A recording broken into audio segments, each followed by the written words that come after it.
Can you hear me? Yes, Prabhuji. Cool. Yes. Let me switch I can hear you too, but I need to switch the audio through system settings. Come on. Sorry.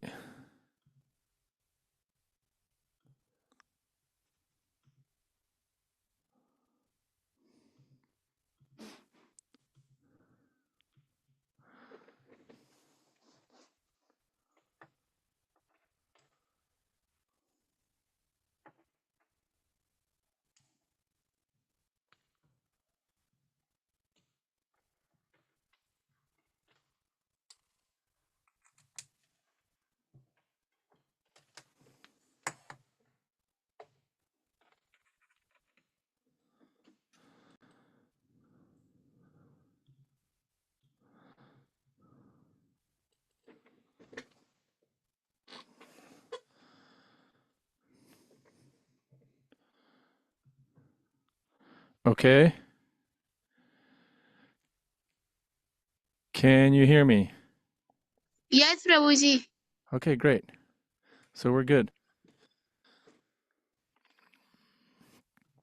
I wrote to Bimala Prasad Prabhu yesterday, but he didn't reply. So is he here with us today? No, Prabhu, he was just here for a while, like for 10-15 minutes, because he's having a very busy schedule because of his Gayatri courses. Okay. So that's why maybe he couldn't reply you because of that. And yesterday he was not there. He So was there let me, for only 10 minutes. since I teach, I teach Bhakti Shastri, like here I'm a guest, a grateful guest. Um, First of all, the number of students has dramatically gone down. Like now we have 1, 2, 3, 4, 5. I mean, that's me. So I'm not even. So 1, 2, 3, 4, 5, 6, 7, 8, 9, 22, 10, Prabhuji. 22. And then The reason is that, I'm so sorry, Prabhu. Yes, you please continue. please. Yeah, actually here the weather is very bad and there are a lot of like raining. It's raining outside. So Oh, maybe some of the devotees are not attending because of this. Whenever there is raining in Pakistan, the internet gone down and everything just oh, there is no electricity and also maybe that's the reason. That's oh. why personally I Okay. was not able to. Yes, so Well, that's why, look, bro. we're 22. We're happy. It would be nice though, honestly. Like I want you, if you can, just to turn on your camera because from what I understand of Bhakti Shastri, that is a standard, and in the sense of being, being physically, quote unquote, through the internet present. Like attendance is a factor that I know for getting your grade. So if you're getting an official ISKCON degree here, which you're studying for, and which I'm of course all in favor of you getting, but just like yesterday, we mentioned a few names that volunteered to read and then they were not there. So I humbly request that you turn on your cameras so that, unfortunately, thank you, Sundar, because, yeah, that's just kind of the responsibility of the teacher to do that. Okay, so I still have the list from yesterday, and we'll continue reading from there. Um, Here we go. And we started from the paragraph Jana Sangha refers to associating with persons. But let's just do a quick kirtan as usual. And yeah, Srila Prabhupada ki jai. Jaya Shri Krishna Chaitanya Prabhu Nityananda Shri Advaita Gadadhar Srivasadi Gaura Bhakta Vrinda.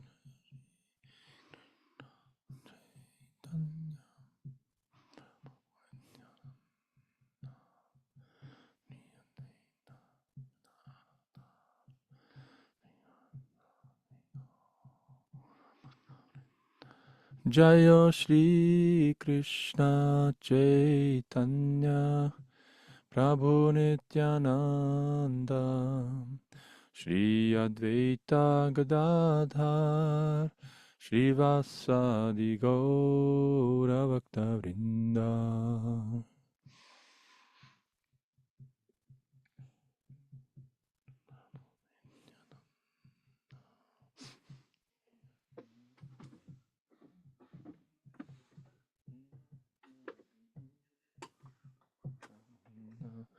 Hare Krishna, Hare Krishna, Krishna Krishna, Hare Hare, Hare Rama, Hare Rama, Rama Rama, Hare Hare.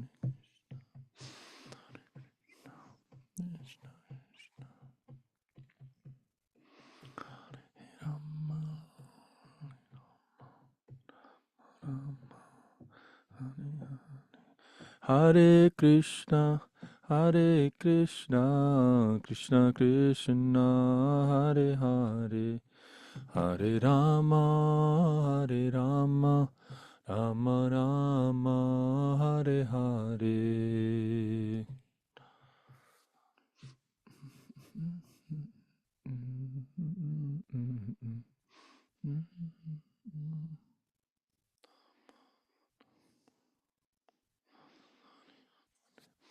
Jaya Prabhupada, Prabhupada, Prabhupada, Srila Prabhupada.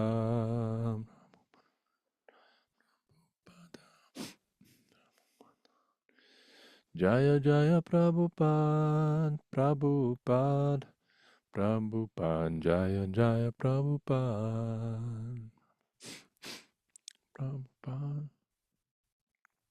Jaya Jaya Prabhupada. Jai Srila Prabhupada ki Jai.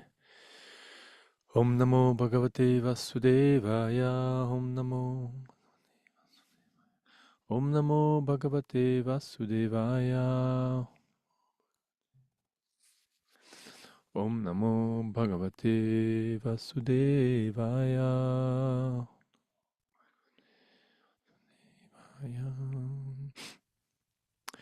Okay, so I'm just going to the chapter, a paragraph starting with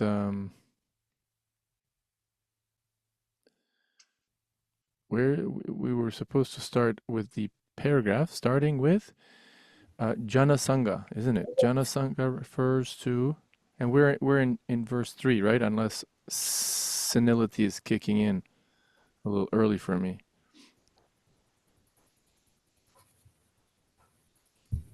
We're in verse 3, right? Correct me if I'm wrong, or no?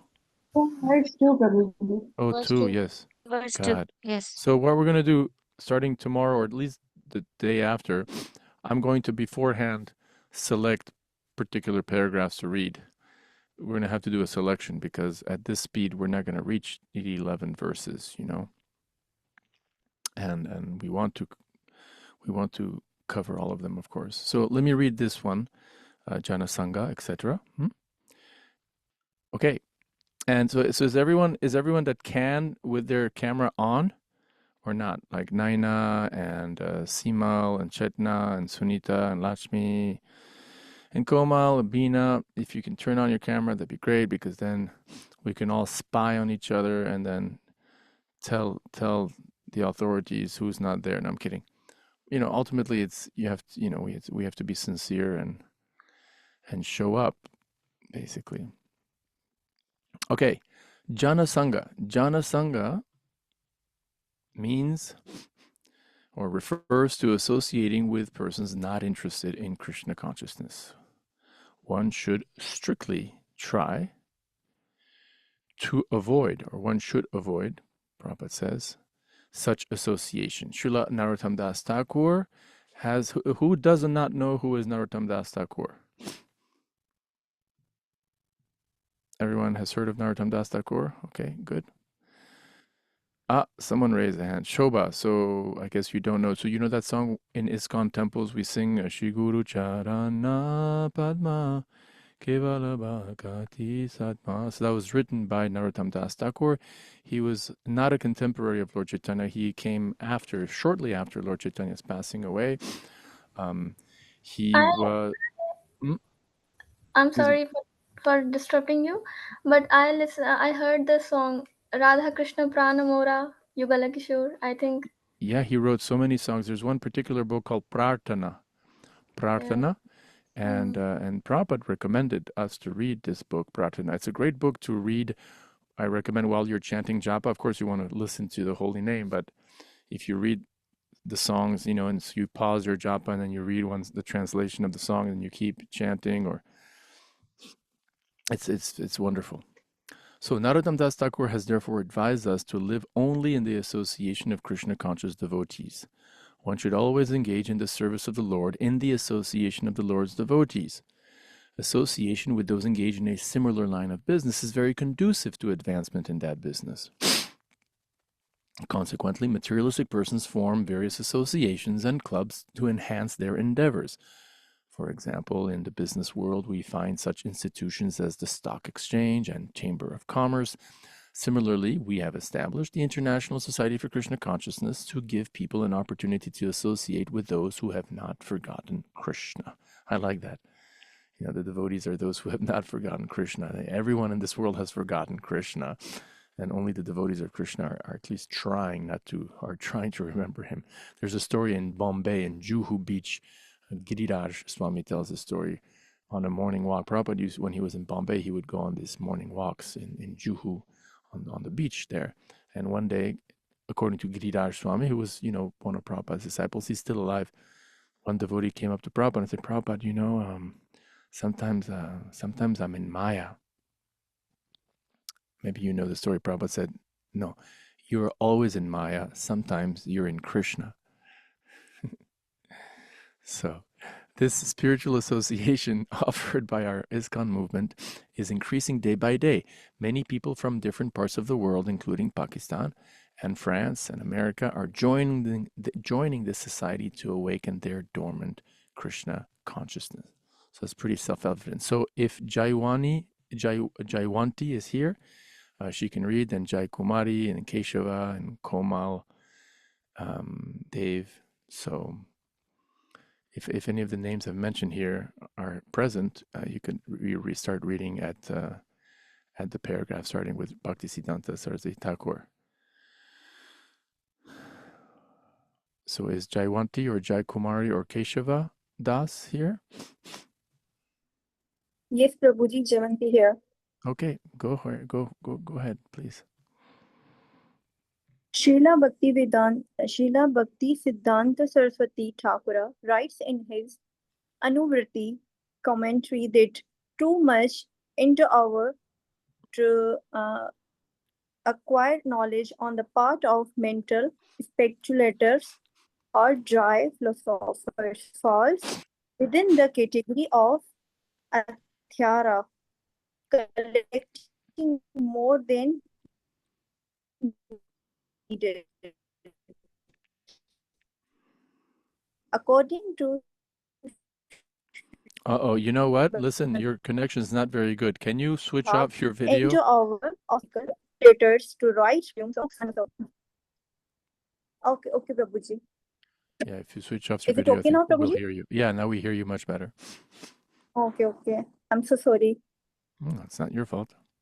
According to Srimad Bhagavatam, the end hour of philosophical speculators to write volumes of books on dry philosophy devoid of Krishna consciousness is entirely Futile means futile. useless. The work, the work of comics who write volumes of books Karmis, on like the Karmis, the Vaishnava and the Karmis, those who are following the Karma Kanda. So they're Karmis.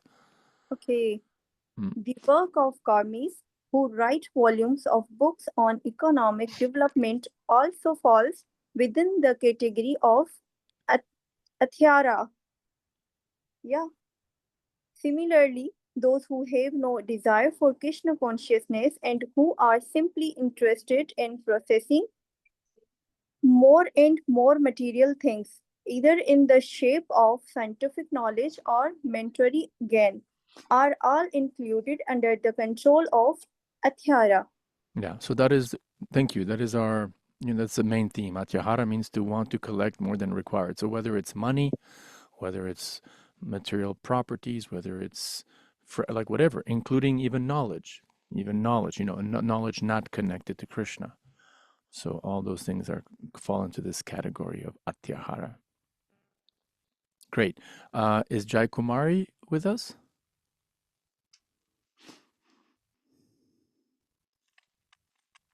Okay, she's not. Is Keshava Das here? Is Komaldev here? Okay. What about I don't want to say it wrong. Lichi Lakshmi. Lakshmi Prabhuji. Lakshmi. Okay, I'm sorry. Because it's not Lichi. Lakshmi, forgive me. Is Lakshmi here? We heard her voice? No, she's not here. Okay, what about Meena? We had a lot of readers yesterday who couldn't read and they're not here today. What about Varsha? Sorry, is Varsha here?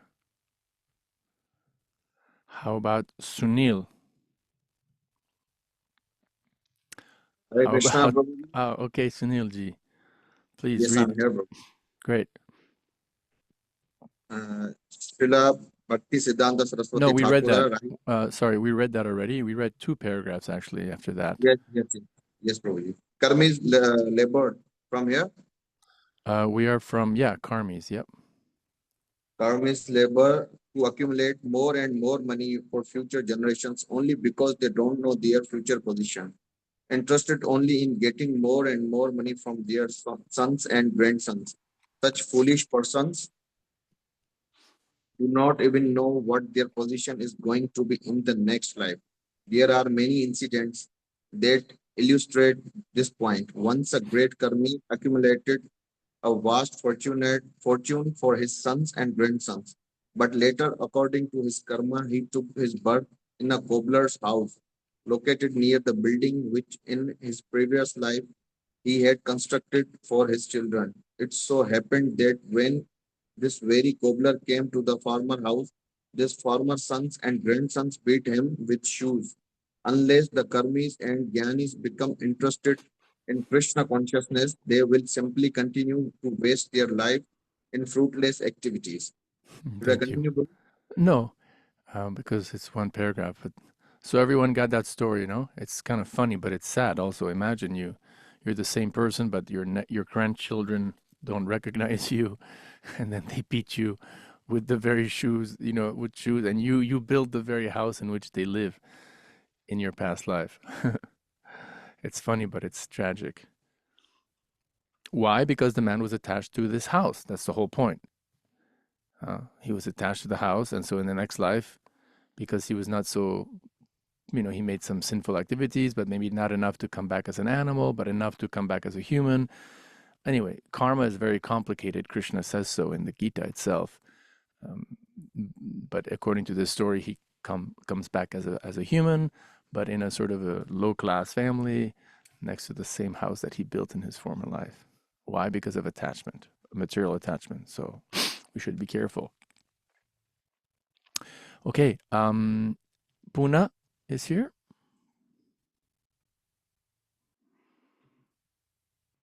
Okay, Puna's here. Then, Sunil, we already got you. What about Aruna? And Bhavna? And Damni? Yes, Prabhuji. That's yes from Bhavna. Okay, great. So please read. And you have a question? Sorry, I'm sorry to interrupt, but there's a question from.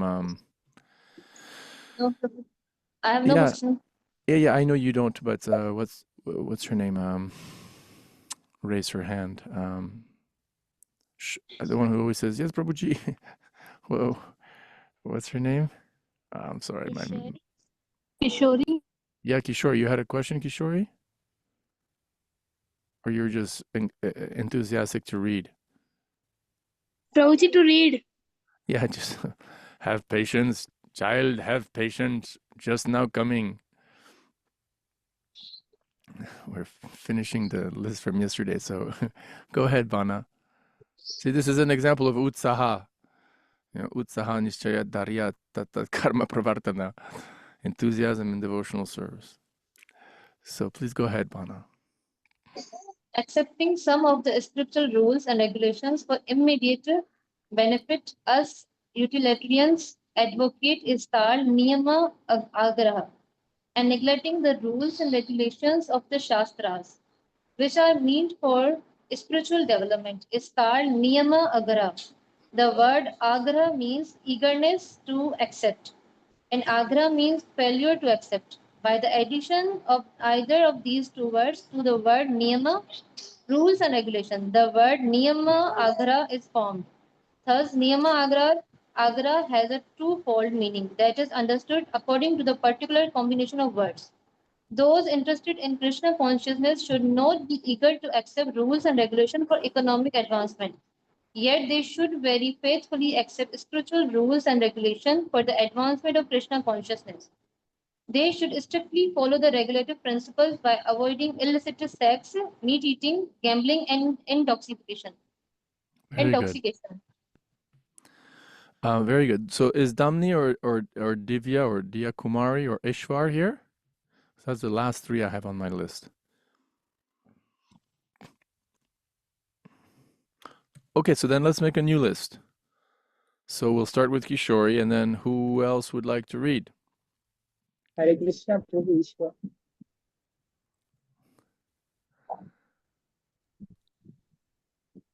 Let me, where are the hands raised here? How come I can't see them?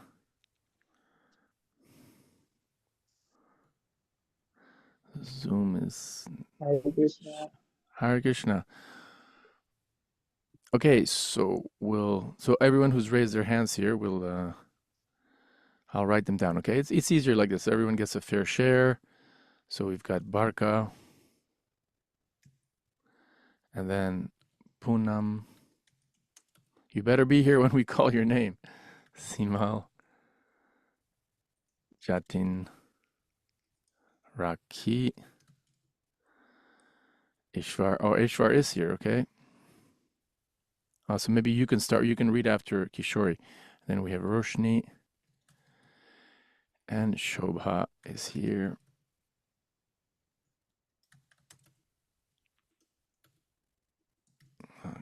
Sorry for taking time here. Hitika and Mehak. Well, it's nice. You all have enthusiasm. Okay. So Kishori you can read, and then Ishwar you can read. So go ahead, Kishori.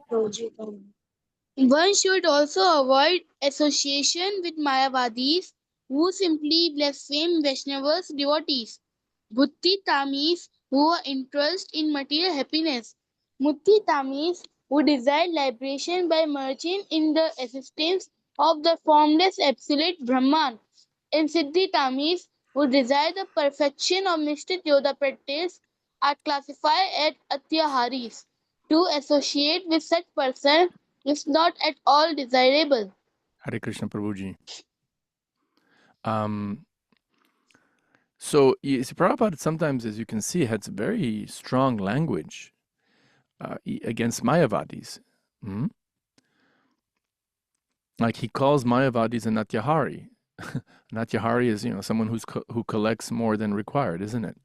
So imagine that's kind of crazy, because the Mayavadi, okay, we know the Vaishnavas criticize in the sense that they're kind of like the competition, and they say Krishna has no form and so on. But to call them Atyaharis is a very strong word that Prabhupada uses, isn't it? Anyone have a question or comment, or should we continue? Ishwar, maybe you... I have a question. Yes. Basically, what does clarify or elaborate the Mayavadi? Like, there are many things which comprise or explain someone as a Mayavadi. So can you please elaborate? Sure. Who was asking this question? Jatin. Chetin. Well, the way my understanding of the Mayavadi is how Prabhupada defines them and speaks about them. And it boils down to what they believe God is and what the soul is, and whether or not God has a form or not. Historically, excuse me, forgive me, historically they're descendants of Shankara, Shankaracharya. You've heard of him, I'm sure. He's like the founder of this, of the Advaita Vedanta Sampradaya. What do you know what Advaita Vedanta Advaita means, Jatin? Not actually. Okay. So the Mayavadis are also, technically in academic circles and universities, they're called the Advaita Vedantins, or the Advaitins. Those who believe in the, in the doctrine of Advaita Vedanta. And Advaita means non-duality, no difference between who or between what, no difference between, who can say? The Mayavadis or the Advaita Vedantas, they believe that there is no difference at all between two kinds of, I'm not going God to say the and word. God Yes, and individual. God and individual exactly. soul. Yeah. God and individual soul. You got it. Between Bhagavan and the Jiva soul. In the ultimate sense, Brahma Satyam Jagat Mitya, they believe that this material, they also have a weird relationship with this material world. You see, we believe we as Vaishnavas, we believe this world is temporary, okay? It comes and goes, nothing lasts, everything, even our own bodies eventually have to die. But we say, on the strength of Bhagavad Gita, where Krishna says that this material world, apo bhumi rapo nalo vayu kam mano buddhirevacha ahankara, etc., is Krishna's external energy, correct? He calls it biname prakriti. And prakriti is, an energy, right, Jatin? So we believe that the source of the energy, or God, or Krishna, is real. He's a real person. He's the supreme person. He's real. He's not an illusion. You see, he's not Maya. That's what the Mayavadis think, that Krishna is Maya. Or Krishna is just, Krishna is material. And since this whole material world is Maya, is false, is illusion, then Krishna is also illusion. He's, it's just maybe it's Brahman incarnating in Sattva Guna. You get Krishna, So Mayavadis say, this material world is Jagat, is illusion. And even though now you and I think that, yes, you are you, I am me, and, whatever, Bana is and Pinky and all of us here are individuals. This is just a big illusion, because in the ultimate sense, when we all get, moksha, we will realize that we are all Brahman, correct? That we're all one. And that there is no distinction between so-called God and so-called individual soul. They're one, ultimately. And that's why when you go in front of the deity, like Bhima Prasad was joking the other day, like, you don't really have to, it's not really Krishna. Who cares about Krishna? Or by that token, who cares about Ganesh or Shiva or Saraswati? These are just idols. And what really counts is the Brahman beyond the deity, because that Brahman is you and me, and we are that Brahman. And the whole goal, even of bhakti, they'll say, yes, it's nice to do bhakti, but you do bhakti for what? For moksha into this Brahman. We are all one, right? So that's basically, in a few words, the Advaita Vedantist belief, as opposed to us, the Vaishnavas, the winning team, who say that, hey, no, we are one, yes, in quality. I mean, Lord Chaitanya did not reject this. That's why it's called Achintya Bedha Beda Tattva. We are one, yes, we accept. We are one in quality. But Vishnu or Krishna is Bhagavan. He's the Supreme Lord. He's the only omniscient one. And when we become, liberated from samsara, we still remain small little jivas, right? And all we can do is, I don't know, play hide and go seek with Krishna in the forest, or help, some gopi make a garland for Radha and Krishna, you know. But we never become omniscient or omnipresent like Krishna, because that's God, that's Jiva. So this notion of Tattva, Jiva Tattva or Vishnu Tattva. Hmm? The word Tattva in the Gita, Jatin, means like a category of truth. A category. Just, you look at the world, and there's just, in reality, there's just different. The word is ontological. It just means like a category, of reality. Like reality is categorized, So you have Jiva Tattva, Prakriti Tattva, Vishnu Tattva. See? So Vishnu Tattva means Krishna and Vishnu and all the Vishnu avatars, Nishingadev, Vamana, Matsya, Kurma, Chaitanya Mahaprabhu, Nityananda Prabhu, Balaram, whose body are completely Satchidananda, right? That's Vishnu Tattva. And then you have, Jiva Tattva, the individual souls. So we belong to that category of Jivas.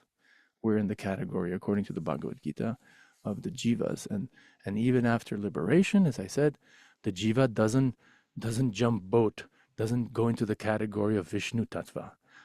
A soul is always in the category of Jiva Tattva. Whether that Jiva is liberated and is in, Vaikuntha, or in Goloka Vrindavan with Radha and Krishna and Balaram and the cowherd boys, or with Vishnu and Lakshmi, or whether the Jiva is stuck in an ant body or a mosquito body or a dog body in the material world, it still always remains a Jiva. It's forever, engineered to function as a Jiva. You get it? So that's a big distinction between the Mayavadis and the Vaishnavas. I hope that's clear, Jatinji. Yes, I think your image froze. Ishwar, do you want to read finally? Hare Krishna. Yes, Prabhu, but I have a question. Okay, go ahead. Start with the question and then you'll read. Prabhu, here we have read that Bhakti Kamis who are interested in material happiness. So everyone who lives around me are interested in material happiness. Even my family members who lives with me in one house, so they are also in it. So how I can avoid their association? How it can be possible? You should tell them you guys are all demons. And no, I'm kidding. Joking. The joke. Like we were saying the other day, you have to be sensitive, remember?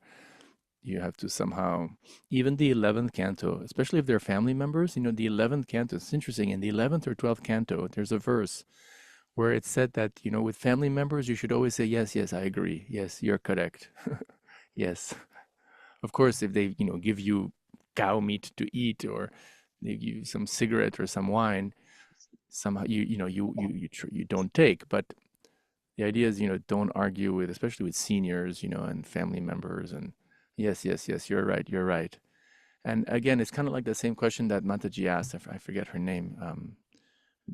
How to, live in the company of non-devotees, and at the same time practice your Krishna consciousness and leave it. And then the important is, don't fry them out. Don't fry them out in the sense of, like, I remember I was so fanatical. I remember my father, a few months or 1 year before I became a devotee, this was the days, I think it was, our internet was just beginning, and wait, sorry, 1 second. There's a devotee who needs I made a mistake of taking all the laundry in this. 1 second, give me 1 second. Ouais, vas-y, rembarre, même par terre, où tu veux. Excuse-moi, pardon. C'est Bhakti Shastri pour les dévots du Pakistan, imagine. Allahu Akbar. He just said Allahu Akbar. So I remember I was so fanatical that my dad bought me the CD-ROM. This was the days of the CD-ROMs. and it was a CD-ROM program for the Encyclopedia Britannica. You know what the encyclopedia is, correct, Ishwar? Okay, it's mundane knowledge, fine, but it's, very wonderful knowledge of everything that we know. There's entries on everything, the encyclopedia. And I remember I became a devotee. I was like, oh yeah, this is Maya, this is nonsense, this is material knowledge, and I threw it away. I threw that software in the garbage. And my father, like, he knew I had just, become crazy with this Hare Krishna stuff. And one day he saw this, he saw the CD-ROM in the garbage, and he came to me. He's like, why did you throw this away? Like, why? This, why this? Like, why are you okay? You changed, you found a new religion, fine. But what's wrong with the encyclopedia? Like, what? Are you crazy? This is so we tend to be, to unnecessarily behave with parents or with family. Like, again, one thing is to compromise our principles and to break the regulative principles. And I'm talking having illicit sex, gambling, meat eating, intoxication.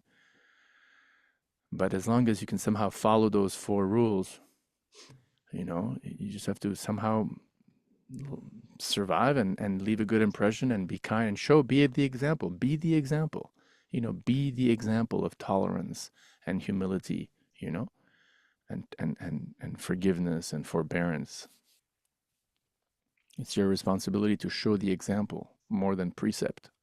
Like I said the first time, maybe, there's a Catholic saint called Saint Francis of Assisi, an Italian saint. And he would tell his followers, you should preach your whole life, and if necessary, sometimes you can speak.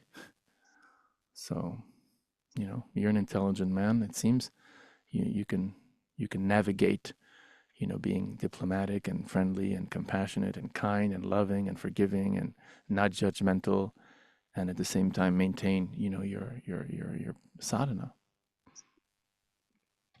You want to read? Or unless Komal has a question?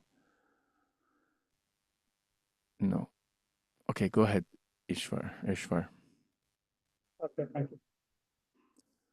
So Come desires again? to expand the mind have said Yeah, can you desires sorry.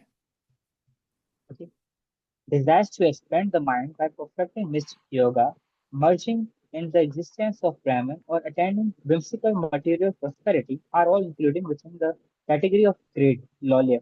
All attempt to acquire such material benefits or so-called spiritual advancement are impediments on the path of Krishna consciousness. You can read the next one because Okay. this one was so short.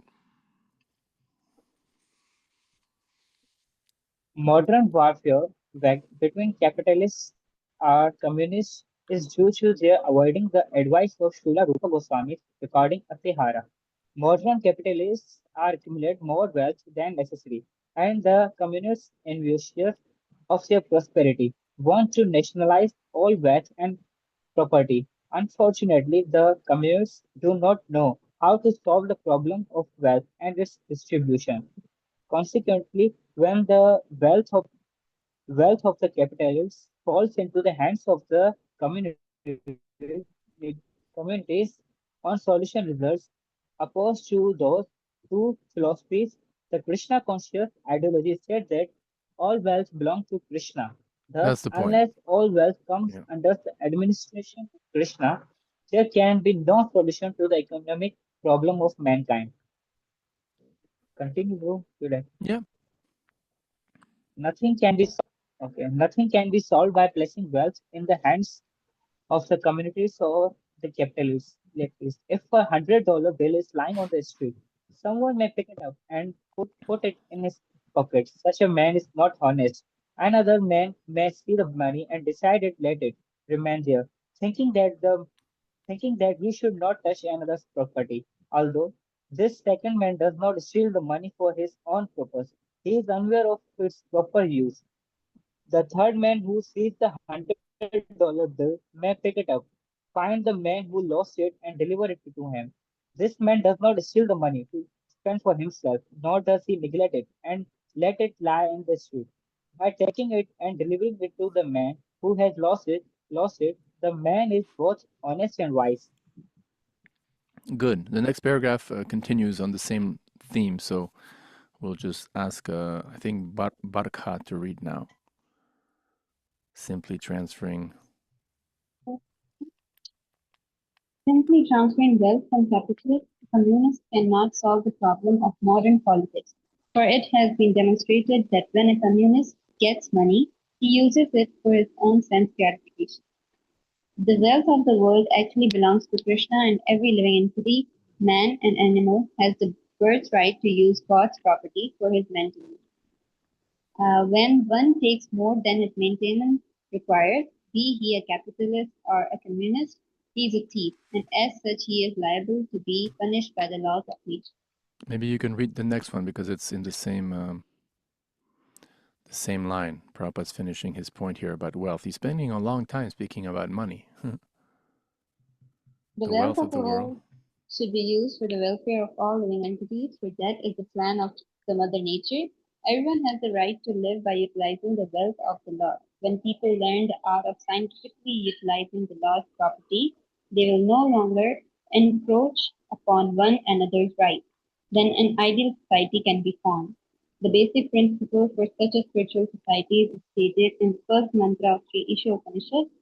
ईशावास्यम् इदं सर्वं यत्किञ्च जगत्यां जगत् तेन त्यक्तेन भुञ्जिता मा घृतः तस्य.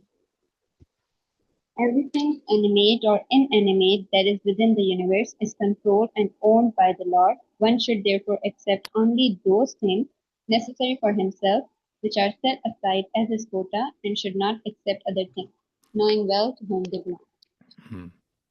So what is a devotee's relationship to money then? How does a devotee relate to money?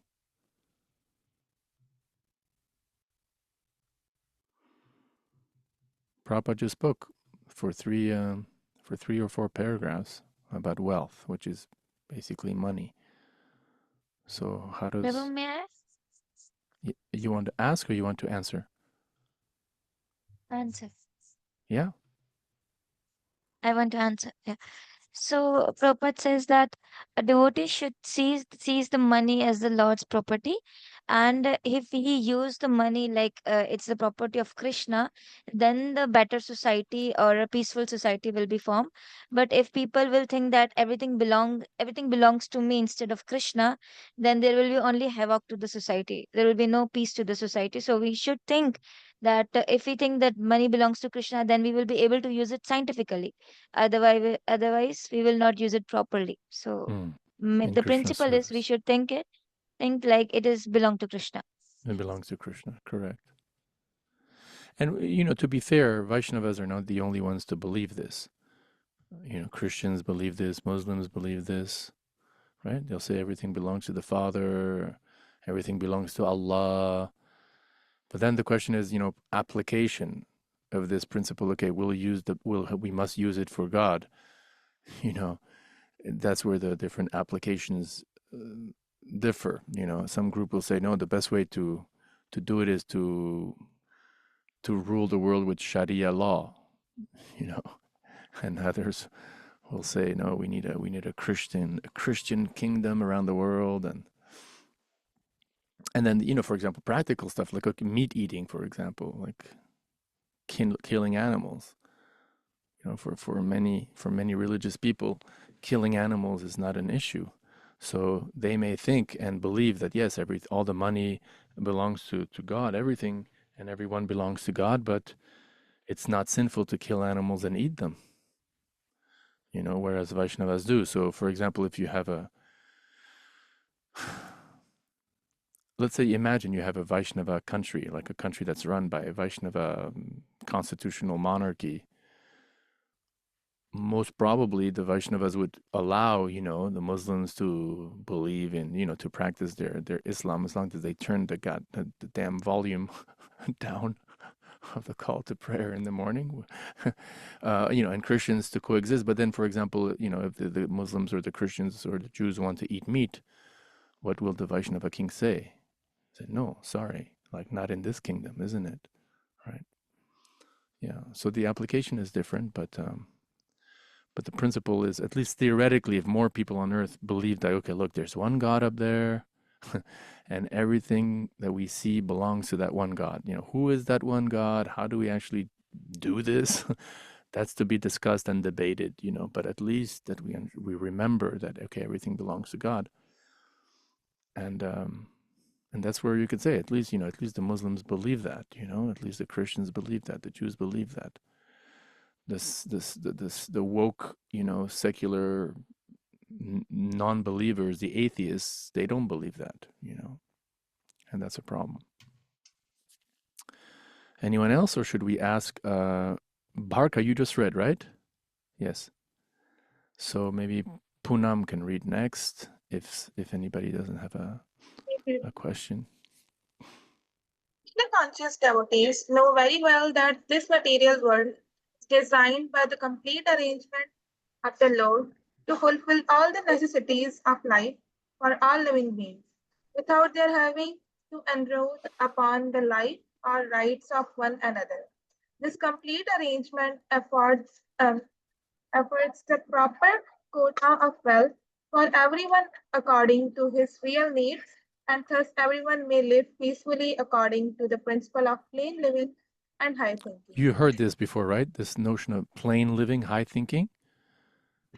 Doesn't Prabhupada mention that very often? Plain living, high thinking. Yes. Yeah, it's a very famous quote from Prabhupada. He mentions this very often. Please go on. Unfortunately, materialists who have neither faith in the plane of God nor any aspiration for higher spiritual development misuse their God given intelligence only to augment their material possessions. They devise many systems such as capitalism and materialistic communism to advance their material position. They are not interested in the laws of God or in a higher goal, always anxious to fulfill their unlimited desires for sense gratification. They are Conspicuous. by their ability to exploit their fellow living beings. Yeah, because when you don't believe there's a God, then you objectify the other, and you see other people even as objects for your sense pleasure, and animals as objects for your sense pleasure, and the world is just there for you to enjoy, Whereas when you become a devotee, you remember, oh no, okay, everything belongs to Krishna, and I'm a servant, and other people, even animals, plants, they're also souls, our basic vision changes very much. So we've got a few paragraphs here left, two left, and we'll ask, who do we have left here? We have so Poonam, you were just reading, right? Yeah. So Simal is maybe available. You're on the list, Mehak, but you're about 5 or 6 down. So is Simal here? Yes, Prabhuji. Please go ahead, read. When human society gives up these elementary faults enumerated by Sri Rupa Goswami, all enmity will cease between man and animals, capitalist and communist, and so forth. In addition, all problems of economic or political maladjustment and instability will be solved. This pure consciousness is awakened by the proper spiritual education and practice afforded scientifically by the Krishna conscious movement. You can just read the last line. This Krishna conscious movement offers a spiritual community that can bring about a peaceful condition in the world. Every intelligent man should purify his consciousness and rid himself of the above mentioned 6 hindrances to devotional service by taking wholehearted shelter of his Krishna consciousness movement. Very good. So Sangha, coming back, Prabhupada finishes with this point. We have to take Sangha. So wherever you Prabhus are living, however many, you have to come together. Come together. I don't know if you do this. I mean, you're doing it online through this Bhakti Shastri course. That's good. But do you also go to Sanghas once a week or something and do kirtan together and take prasadam together? And good. Because, you know, even if some devotees you don't like so much, or they annoy you, or they offended you, or they don't respect you enough, or etc., etc., etc., at the end of the day, you know, they're your best friends, you know. And if you, let's say you're dying all of a sudden and you're on your deathbed, you know, even that Mataji with whom you got into an argument and God, I can't stand her, you know, you'll be more than happy that she's chanting Hare Krishna into your ear, you know, as you're leaving the world. So we should always remember this, that, okay, anyway, I may not be getting along with everyone, but ultimately I need everyone. I mean, all those Vaishnavas for my spiritual strength, you know, so I can stay strong and keep Maya far away, you know. I like, there's one lecture that Prabhupada gave I really, really like. He gave this analogy. I have it actually in my files. He says, just like, let's say you're, I mean, I don't know, I'm speaking for myself, you know, over the last 30 years, I've got into big arguments with devotees. I mean, so I hate to say this, but there's some devotees in ISKCON that I hate, you know, I've forgiven them, or, you know, and I hate saying that I hate devotees, but, you know, it's just a reality that, you know, in the age of Kali, it's an age of quarrel.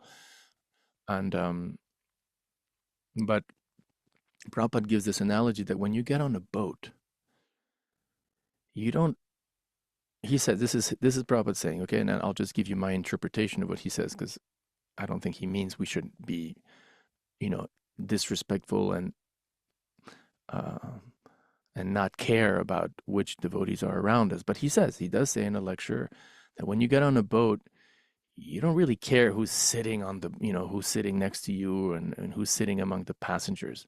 Your goal is to get to the other side. Your goal is to get on the boat. You got on the boat not to hang out with everyone there. Your goal, you got on the boat to get to the other side.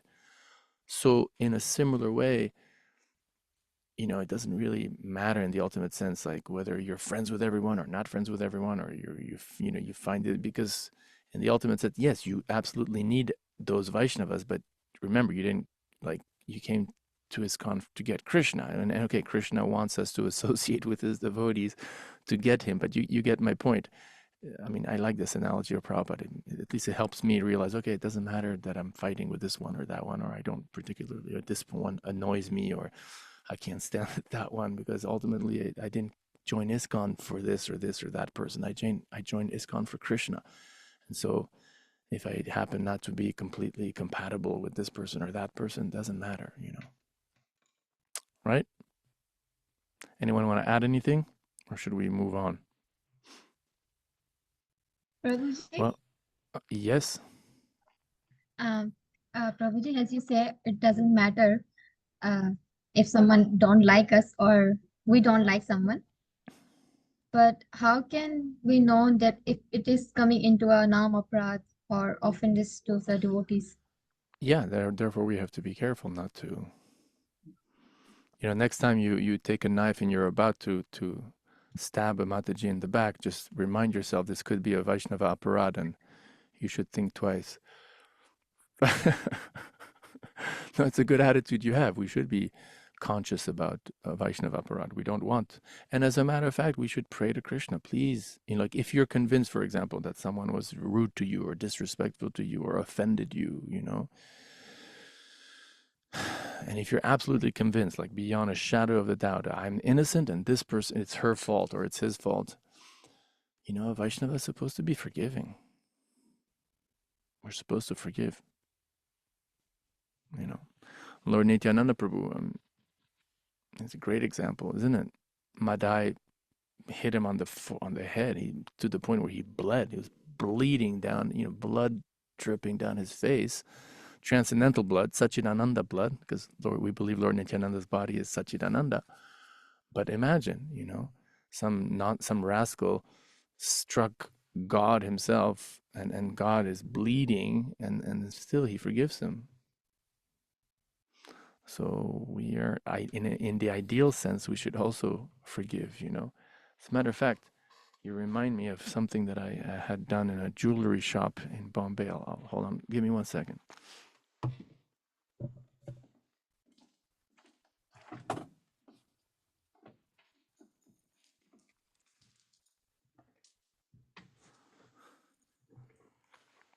This is a little medallion that I had made in silver, and it's two-sided. And if you can't read it, I'll read it to you. Maybe if I put my hand like this, you should be able to read it. Well, anyway, I'll read it to you. It says, I should not expect honor for myself, but I should always respect others, even if they are disrespectful to me. You know, this is like the essence. This is Prabhupada, actually, Prabhupada's own words when he's describing the Trinata Pisuniche Tarora Pisa Hishnuna verse from Shikshashtakam, you know? Everyone knows the Shikshashtakam prayers, yes? If you don't, you really have to learn them. Prabhuji, I Kishori? know whole. Very good. I have learned. Very good. Ria, you have a question? And Sunil, you have a question too? Hare Krishna. Yes, Prabhuji, I have a question. Actually, we were discussing about Vaishnava Aparadha. Prabhuji, so I heard somewhere that if a person who is in Krishna consciousness, but he is diplomatic by his nature. So if we talk about that, he does that. This is not Vaishnava Aparadha. But we, if actually if we talk about his position, like he is fallen in bhakti or he is progressing in bhakti, this is called Vaishnava Aparadha. So Prabhu, can you clear this? Can you explain that again? Because I don't understand exactly what So you mean. like if someone is in Krishna consciousness, but Yeah. he is diplomatic So what do you by mean? nature, What do you mean diplomatic by nature? like Prabhu, He his doesn't like to behavior, insult others. He yes, his behavior for others is not good. But he in temple, he pretend to be good and he attends the Mangalarti daily, but he's diplomatic by nature. But again, So if diplomatic, maybe we have the wrong definition because the word diplomatic, Prabhu, like I take myself here for example, like I pretend in temple that I'm very good, I'm very honored, but in other side, outside of temple, my behavior isn't that good.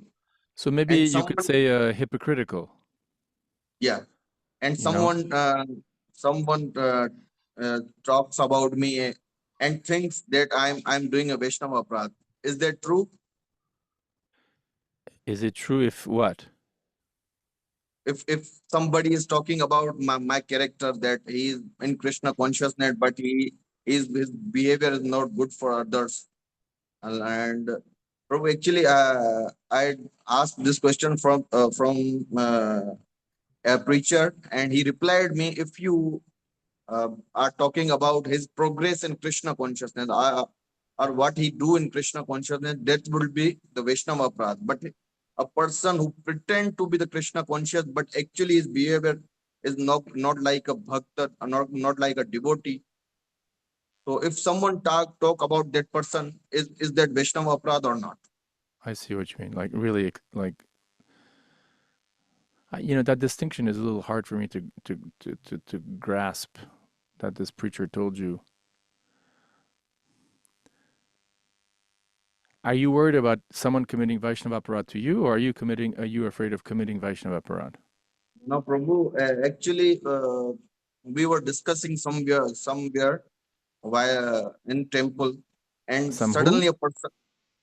Actually, Prabhu, we few devotees, we perform seva of making garlands, and Uh-huh.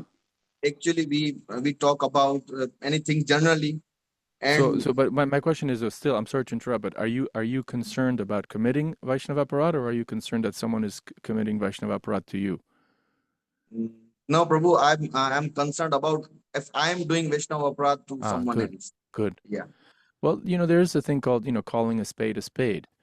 Like if, you know, but at the same time, a Vaishnava, you know, in generally, I mean, unless you have to because you have a managerial position or you're a guru, you know, or this is one of your disciples, you know, shiksha or diksha, and you have a responsibility to correct or to, you know, make sure that there's a institutional purity, you know. Like I remember, I mean, I wasn't there, but in Burijan Prabhu's biography of Prabhupada, he mentions in Japan at one point, in ISKCON Tokyo, one devotee, one white American disciple had gotten married to a Japanese lady who was, kind of favorable to Krishna consciousness, but not that much. And she had meat. She had meat in the fridge of the temple. And then no one kind of said anything. They just kind of, and then Prabhupada came and got angry and said, why didn't somebody like speak up and say, no, this is not correct. You cannot have meat in the fridge of the temple, So calling a spade, as we say, is legitimate when you have a responsibility. But then, we have to remember, we have a tendency to criticize others, and we have a tendency to find pleasure in criticizing others.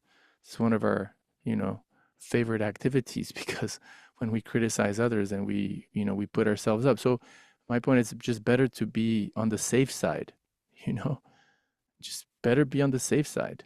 Not that like, okay, how much can I criticize, and just to the limit of when it becomes Vaishnava Aparad, and I'll stop just before, so I can have, I can criticize, but not suffer the Vaishnava Aparad reaction. That's not the right mentality. I'm not saying that's the mentality you have, but all I'm saying is we should just be, side on this, what is it? To side on the side of caution.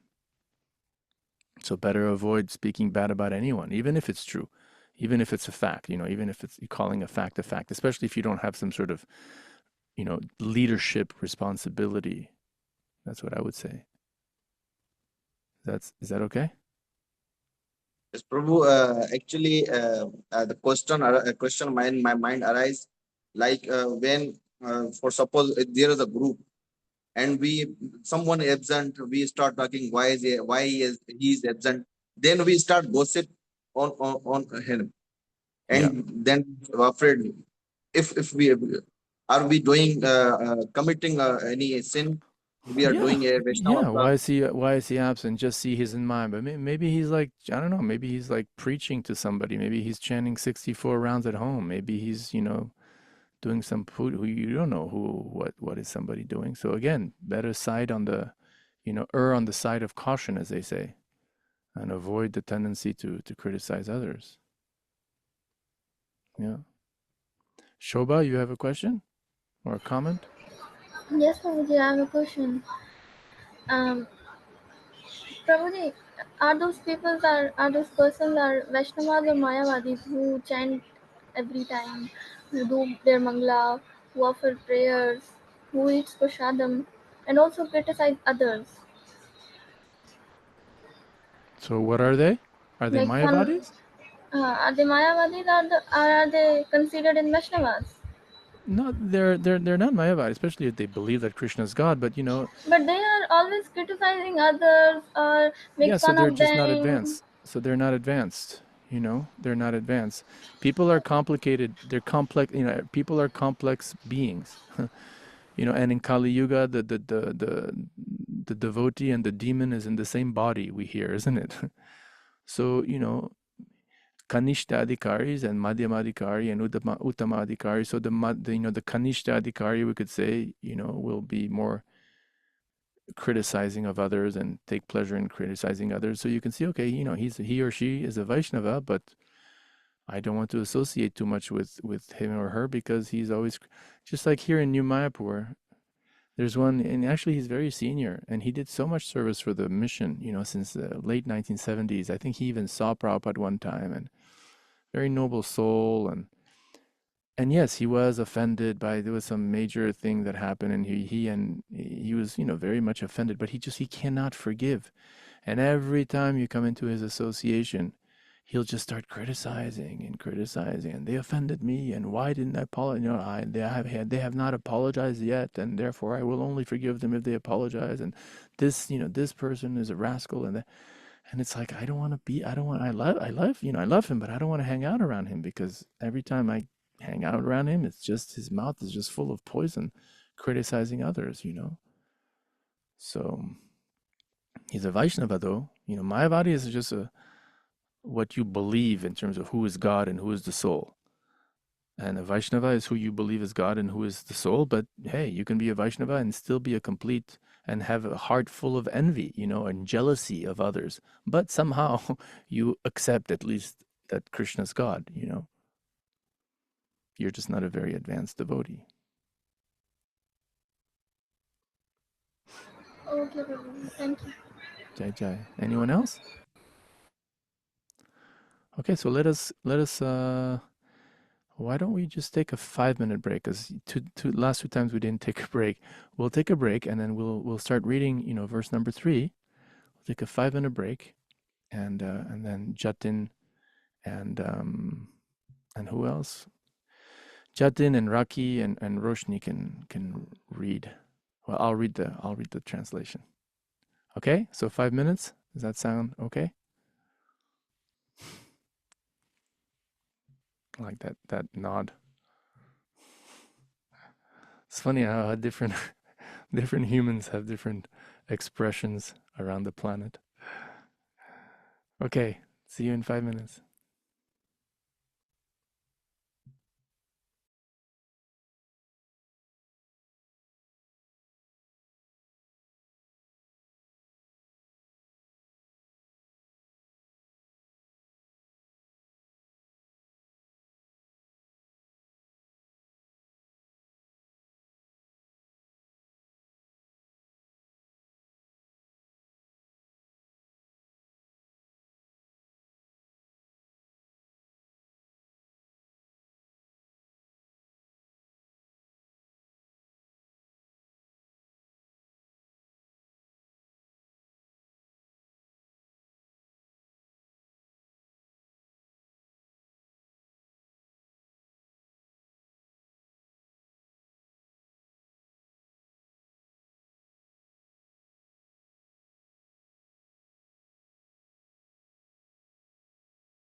Okay, shall we return to our transcendental kata?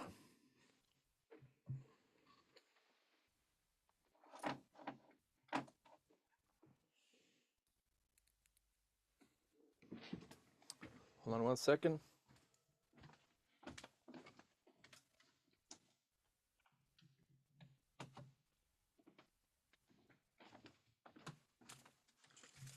I just want to show you real quick how I try to engage modern fashion in Yukta Vairagya and Agyata Sukriti. You know Agyata Sukriti, right? Like if someone eats prashadam, they don't know that it's prashadam, but they get benefit, or they hear the holy name. You know, the example of the Prabhupada talks about the Muslim who gets gored by a bull, and as he's being killed, he says, Haram, Haram, and he gets the benefit. So American football, you know, it's kind of like rugby, these big guys with helmets and stuff. And I was born in Los Angeles, so as a regular conditioned soul, I identify with the city where I was born and with the football team of Los Angeles, and they're called the Rams, like you know, they're kind of the mountain goat Rams. So you know, the word Rams has the word Ram inside, like Rama.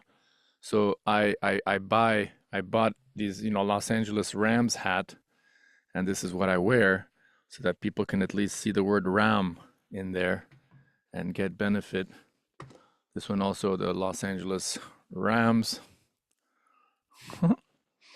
And then there's a car company called the Dodge, and they have this like big pickup truck. It's called the Dodge Ram, like singular. So this is also a really cool one, the Dodge Ram. And you know, Dharma is represented by the bull. So in the NBA, in the National Basketball Association, the Chicago Bulls have a team, and they have the bull. So this is like my Dharma hat. So when people see this, hopefully they can get some Agyata Sukriti. All right, that's what you do when you have too much time. Okay, let's read verse 3. Should I? Yes, so let me just read the Sanskrit. Atyahara prayasascha prajalpo niyamagraha. No, sorry. Utsaha nischayat dharyat.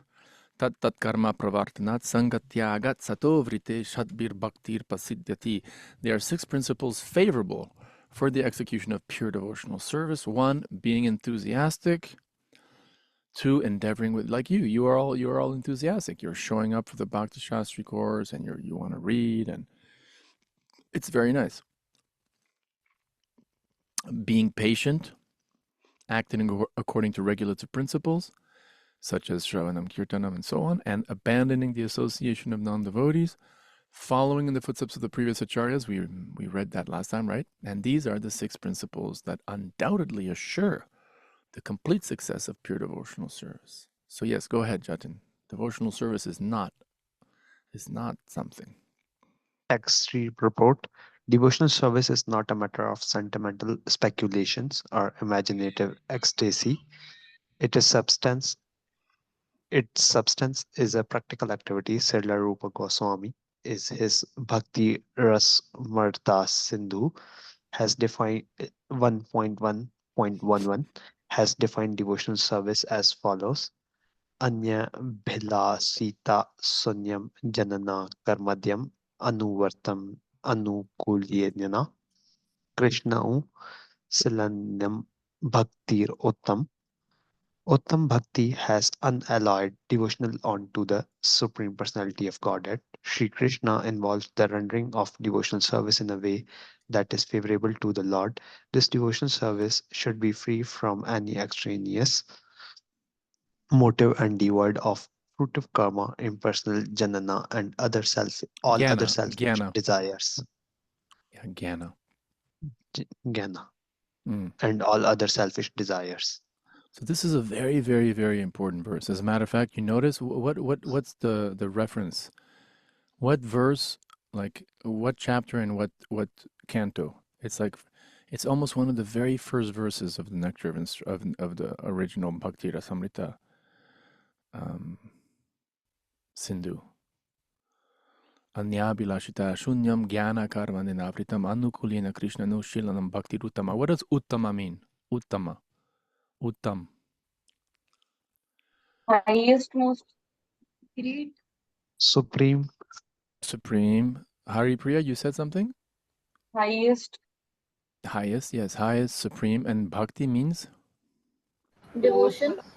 Yes, so Devotional Uttama service. Bhakti, yeah, devotional service is proper defined it. So Uttama Bhakti is like the supreme devotion, right? The highest devotion, isn't it? So you see in this verse, Rupa Goswami is giving us the definition of what is the highest devotion.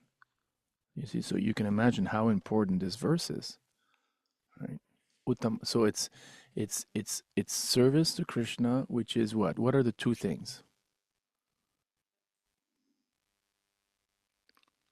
It's very, very important that we spend time on this one. So what is, Favorable. yes, favorable? That means, One is not like favorable. Kamsa, but like Krishna's devotees, yes. And Yeah. the two other things? Superior. No, not really. The point is, what is superior bhakti? What is it? So one point you got right, it's favorable, but then there's two other points. It's Free from any extraneous motive.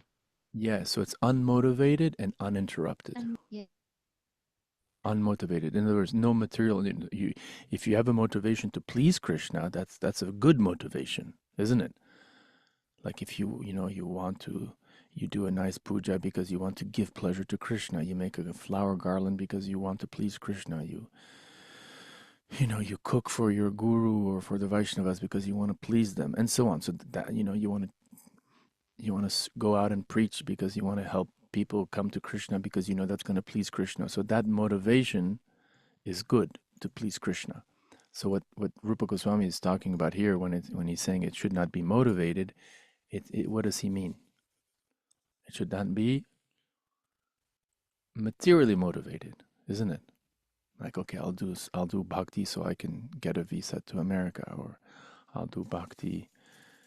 We saw that, I mean, I don't want to criticize anyone, but like, it's known fact. So many, for example, I mean, I'm not saying that, there's many, many wonderful Bengali Vaishnavas, but you know how many Bengali devotees went to America thanks to ISKCON? There was a joke, like you before you join ISKCON, you get your passport, and then you join ISKCON. And then if you can get those three things, you get your passport, this is kind of an insult, but you get your American blue passport, your passport, your green card, and your white wife. Sorry, but it's and so many devotees openly join ISKCON, especially let's say if they're coming from a poor, very poor village in Bangladesh, for example. Joining ISKCON is an opportunity to make to go up on the economic scale.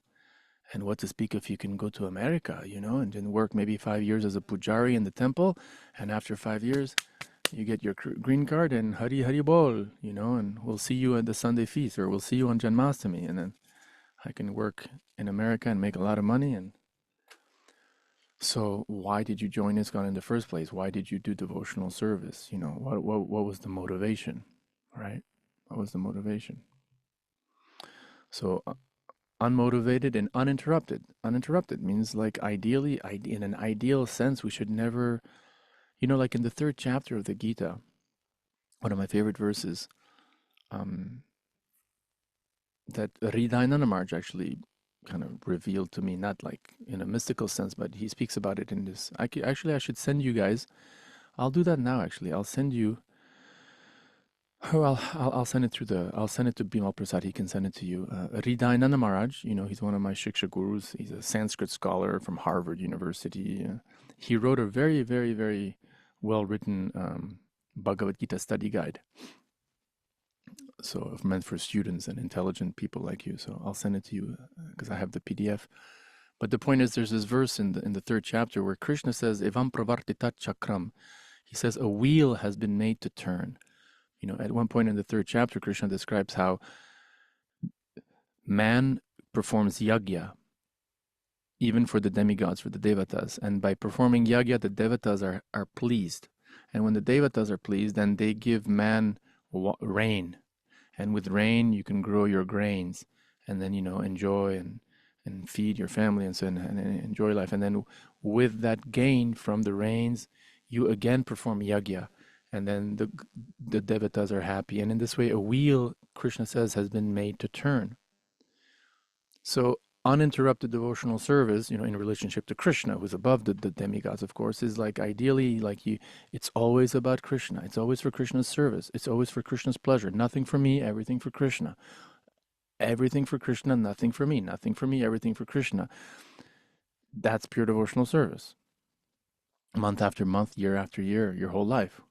But when you make the wheel stop, okay, a little bit for me.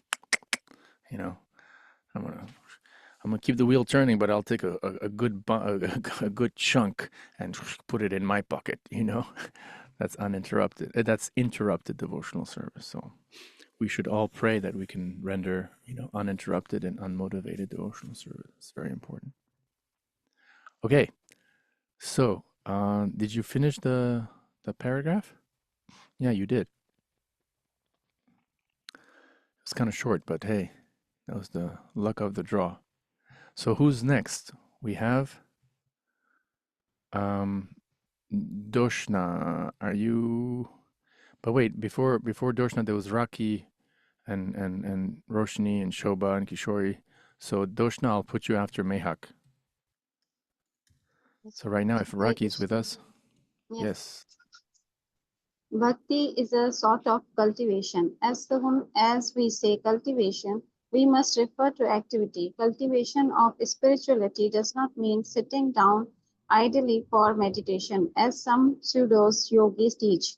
Such idle meditation may be good for those who have no information of devotional service, and for this reason it is sometimes recommended. As a way to check distracting materialistic activities, meditation means stopping all nonsensical activities, at least for the time being. Devotional service, however, not only puts an end to all to all nonsensical mundane activity, but also engages one in meaningful devotional So activities. yes, Sri before you Prahlad, go on, because now Prabhupada is going to go into the what is Shravanam, what is Kirtanam, and so on. But this is an important point. Idle meditation may be good for those who have no information of devotional service, and it's sometimes recommended as a way to check distracting material activities. You know the analogy? Who knows the analogy that Prabhupada gives of a child who's playing with matches?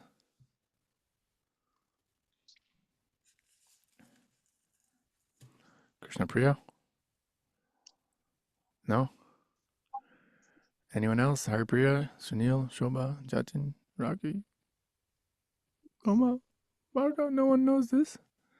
Okay, you have a child who's playing with matches. So obviously you want him to stop because the child is going to burn the house. So one thing is you say, stop playing with the matches, isn't it? And so you tell the kid to stop, and he stops for a few seconds. But then if you don't give him something better to do,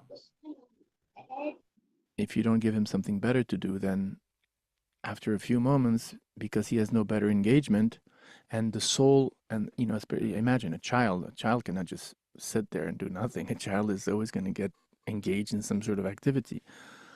So if you don't replace those matches with a toy or with a doll or with something, and you just say stop, the child for a moment, out of fear may stop, but then after a while he'll pick up the matches again and play with the matches again, right?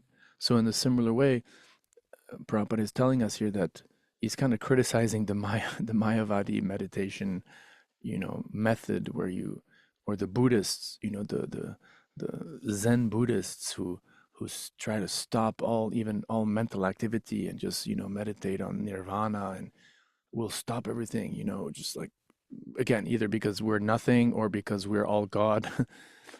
But at one point, there's no rasa there, and so that's why that doesn't last very long. And soon enough, Of course, devotees also, even if they're supposed to be experiencing a higher days, even they, have fall downs and engage in sense gratification occasionally, even though they're, so-called engaging in a higher transcendental activity of devotional service. I mean, even Krishna acknowledges that in the 9th chapter of the Gita, apichet suturacharo bhajate mam ananyabhak. And, even if one commits the most abominable activity, and the notion of accidental fall down is a principle, or is a not a principle, but it's a theme in our theology. In other words, Vaishnavacharyas, have addressed the fact that even sadhakas have slip-ups, into sense gratification. So and that's when, you're supposed to be experiencing a higher taste, because you're engaging in direct bhakti with Krishna. So what to speak of those who have no connection with Krishna, and who at best are connected with some sort of Brahman, you know, personality less, just kind of this divine just consciousness. And what to speak of, the Buddhists who try to have no connection, who don't even believe that there is such a thing as Brahman, and they try to stop all their sensory activities. It's all artificial, the Vaishnavas would say. It's all artificial. So please go on. Now Prabhupada is going to give us this famous verse from Prahlad Maharaj from the 9th canto about what are the actual positive activities of how we can positively and spiritually engage our senses. So go ahead. Shravanam Kirtanam Vishnu Smaranam Padasevanam. Archanam Vandanam Dasyam Sakhyam Atma Nivedanam. The 9 Ishwar, sorry, processes so of sorry. Ishwar, you had a question? No. No, no, Prabhu, I just want to read, but thank you. Okay. Please go on. I'm sorry for interrupting you again. That's okay, Prabhu. But Prabhuji, meditation somehow helps to focus. I think so. What kind of meditation? Like pranayam and Yeah, those the okay. breathing exercises. Yeah, it's nice. But it's by, yeah, okay, we're not saying you should not do that. Anything, ultimately we accept anything that's favorable for our bhakti. It's So if favorable in Krishna consciousness, obviously. yeah, so if doing pranayama helps you to chant with more devotion and attention Krishna's holy name, great. It's favorable for your bhakti. But pranayam for the sake of pranayam without Krishna bhakti is useless. I mean, it's useless for your bhakti, Yes, yes. Yeah. Yes, understand. Okay. The 9 processes of devotional services are as follows: hearing the name and glories of the Supreme Personality of Godhead, chanting his glories, remembering the Lord, serving the Lord's feet, worshipping the deity, offering obeisances unto the Lord, acting as the Lord's servant, making friends with the Lord, surrendering oneself fully to the Lord. Should I continue? Yes. Shravanam, or hearing, is the first step in acquiring transcendental knowledge. One should not give oral reception to unauthorized persons, but should approach the proper person as recommended in Bhagavad Gita 4.34. Tadvidhi pranipatena pariprashnena sevaya upadakshendri te jnanam jnananis tattva darshanam. Just try to learn the truth by approaching a spiritual master, inquiring from him submissively, and render service unto him. The self-realized soul can impart knowledge unto you because he has seen the truth. No, because they have seen the truth. Here it is written because he has seen the truth. That's very interesting. In the actual Sanskrit, I'm not a Sanskrit scholar at all. Like I tried once or twice to learn Sanskrit, I couldn't. But even after 30 years, even a fool, he remembers some things. And this verse actually is in the plural. Krishna is speaking in the plural in this verse. This is something important for you guys to remember. In 434, when Krishna is saying this very important verse about guru and how you should approach, an authority or guru, he's actually using the plural, And so I don't know why here you have the singular, but Krishna, like God himself, decided, he made the decision. He could have said a guru, but he explicitly decided to use the plural. You should approach, self-realized souls, plural, can impart knowledge unto you because they have seen the truth. So this is interesting because we tend to, I mean, many devotees agree, and probably Vimal Prasad Prabhu also agrees, that we tend to put maybe a little bit too much emphasis on the Diksha Guru in ISKCON and not enough on Shiksha Guru. And so here, I mean, we only have one Diksha Guru, you know. So if Krishna is talking about in the plural sense here, then it implies that, okay, he's also stressing other types of gurus, not just the singular Diksha Guru, but also what's left, well, the Shiksha Gurus, you know. So it's just a small point, a Sanskrit thing you should know. Prabhuji, as we have many Shiksha Guru, as you are also taking our classes, so you are also our Shiksha Guru. I'm So we sorry, have you can ask your many money Shiksha. back anytime. I will do that. You can ask for your money back anytime. Prabhuji, actually, I want to ask that should we have only one particular Shiksha Guru with whom we can attach and This say is everything to my him, ask understanding is everything? my understanding is that this is absolutely a question of the heart. I'll always remember. Did you all see this wonderful documentary movie called Hare Krishna, the mantra and the Swami who started it all? Yes, huh? Such a wonderful documentary. It's on YouTube. I hope it's available for you. Great movie, great documentary on Prabhupada. And the reason I mention is because it was produced, or it was directed by Yadubar Prabhu, who I had a chance to associate with when he was actually filming Abhay Charan, the television series that Bhakti Charumarj made. He was the filmmaker for a couple of series, and I always remember we were in a plane ride from somewhere in Europe, Italy to somewhere, or England to Italy, and I was sitting next to him, and I asked him this same question, like, well, how many Shiksha Gurus are we supposed to have? And I always remember, I loved his answer. He said, ultimately, it's a question of your heart. Your heart goes to where it is inspired.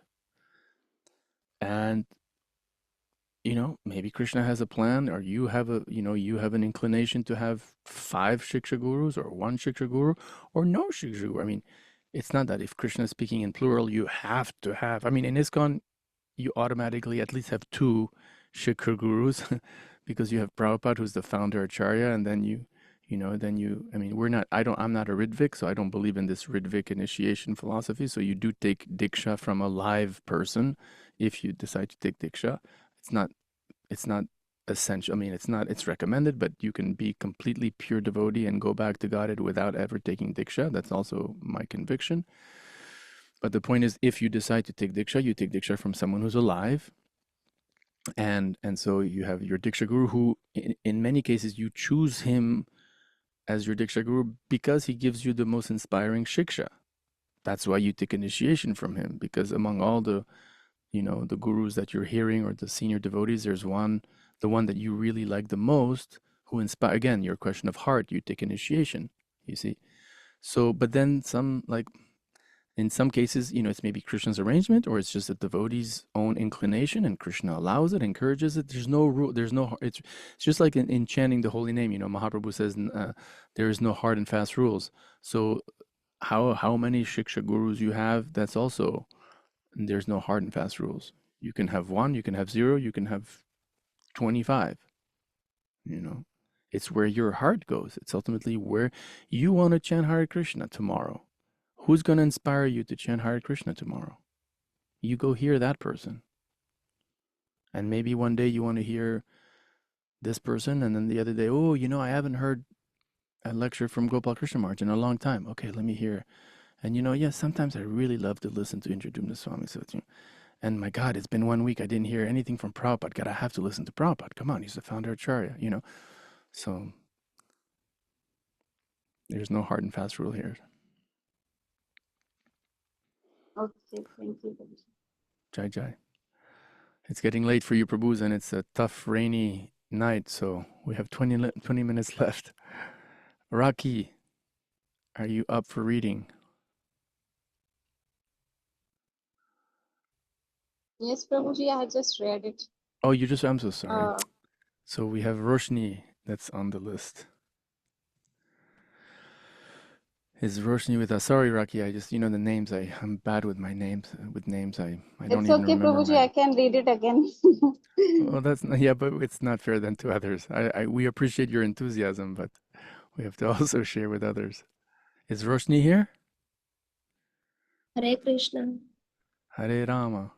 It It is further recommended in the Mundaka Upanishad that Vijnana Artham Sa Gurum Eva Bhikachet. To understand that transcendental science, one must approach a bona fide spiritual master. Thus, this method of submissively receiving transcendental confidential knowledge is not merely based on mental speculation. In this regard, Sri Chaitanya Mahaprabhu told Rupa Goswami, Very Brahmana famous Bramite verse. Kona भाग्यवान जीव गुरु कृष्ण प्रसादे पाय bhakti lata beja. In the course of traversing the universal creation of Brahma, some fortunate soul may receive the seed of bhakti lata, the creeper of devotional service. This is all by the grace of Guru and Krishna. Very Chaitanya good. Madhya 19.151. Very good. Sorry.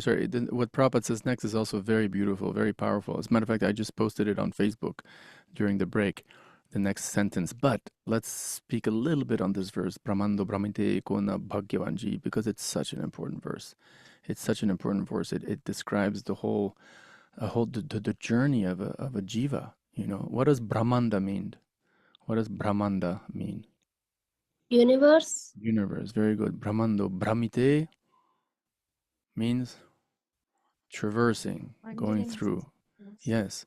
So wandering. So Brahmando Brahmite Kona Bhagyavan. What does Bhagyavan mean? Someone who has Bhagya. Fortunate. And Jiva is? Fortunate. Jiva is us. Yeah. Jiva is an Living individual soul. Yes, yes. Living entity. Very good. So a fortunate Jiva who is wandering through the Brahmanda. What does that mean? That means, taking birth on planet Earth, taking birth on higher planetary systems, taking birth on lower planetary systems, sometimes as a dog, sometimes as a fish, sometimes as a plant, sometimes as a worm, sometimes as a devata, sometimes as. All right? I mean, theoretically, we've been around for zillions of lifetimes in zillions of different bodies and species and also on, and not just planet Earth. We've been on other planets and so what happens? That soul is Bhagyavan because he gets the Bhakti Lata Bija. What does Bija mean? Seed. The seed. Yes. And the seed of what? Devotional service. Of devotional service. And that is by the mercy, by the prasade of? Krishna and Guru. Yes, spiritual master and Krishna. So that's our story. I heard the analogy, I don't know if it's Prabhupada who gives it, but imagine you have a dolphin in the wide ocean swimming. And then on the surface of the ocean, there's a plank of wood, maybe 2 meters high, 2 meters long by 1 meters wide. And in the middle of that floating plank of wood is a small hole. And so imagine you have a dolphin or a turtle, let's say, because turtles also, they need to get air sometimes. You have a turtle that's going up to get air. And it just so happens that that turtle passes just by incredible good fortune through that little hole in the wooden plank that is floating across this huge, massive expanse of ocean. How lucky, isn't it? How lucky. So that's us, guys. That's us. That's all of us. Somehow or other, we're so lucky. We're so lucky. We're so lucky that we somehow went up for air and we passed through that that wooden plank. And that we've that the Vaishnavas and Krishna have planted that bhakti lata bija in our heart, and somehow we have the intelligence and the mercy to continue to cultivate it. How lucky we are. How fortunate we are. We're so lucky. We should be so, so thankful. So now please go on and read this next sentence. It's really beautiful. Prabhupada talks about how we have to be sincere. It's really beautiful. The material world is a place of confinement for the living entities who are by nature Anandamaya, pleasure seeking. They actually want to be free from the confinement of this world of conditioned happiness, but not knowing the process of liberation, they are bound to transmigrate from one species of life to another and from one planet to another. In this way, the living entities are wandering throughout the material universe. When by good fortune one comes in contact with a pure devotee and hears from him patiently, one begins to follow the path of devotional service. Such an opportunity is offered to a person who is sincere. The International Society for Krishna Consciousness is giving such a chance to humanity at large. If by fortune one takes advantage of this opportunity to engage in devotional service, the path of liberation immediately opens. Very good. So what does it mean to be sincere? Let's talk about that a tiny bit. Like, what does it mean?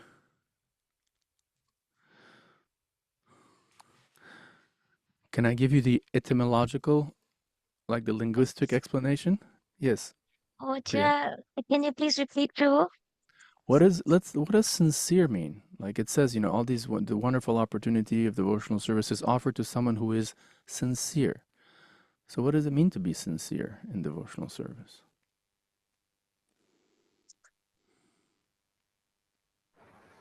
Do prayers on time, do Krishna Bhakti, do What? Mangla.